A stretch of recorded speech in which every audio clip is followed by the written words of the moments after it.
ಕರ್ನಾಟಕದಲ್ಲಿ ಮತದಾರರ ಪಟ್ಟಿ ಪರಿಷ್ಕರಣೆಗೆ ಸಂಬಂಧಿಸಿದ ವಿಶೇಷ ತೀವ್ರ ಪರಿಷ್ಕರಣೆ ಪ್ರಕ್ರಿಯೆ ಅವಧಿಯನ್ನು ಆಗಸ್ಟ್ 17ರವರೆಗೆ ವಿಸ್ತರಿಸಲಾಗಿದೆ.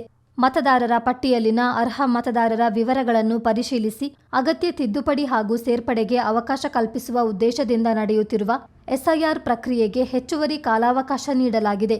ಎಸ್ಐಆರ್ ಪ್ರಕ್ರಿಯೆ ಪೂರ್ಣಗೊಳಿಸಲು ನೀಡಿದ್ದ ಅವಧಿ ಮುಕ್ತಾಯಗೊಳ್ಳುವ ಹಿನ್ನೆಲೆಯಲ್ಲಿ ಮತದಾರರಿಗೆ ಅನುಕೂಲವಾಗುವಂತೆ ಅವಧಿಯನ್ನು ವಿಸ್ತರಿಸಲಾಗಿದೆ.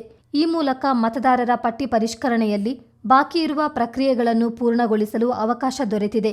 ಚುನಾವಣಾ ಆಯೋಗವು ಕರಡು ಮತದಾರರ ಪಟ್ಟಿಯನ್ನು ಆಗಸ್ಟ್ 24ರಂದು ಬಿಡುಗಡೆ ಮಾಡಲಾಗುವುದು ಎಂದು ತಿಳಿಸಿದೆ.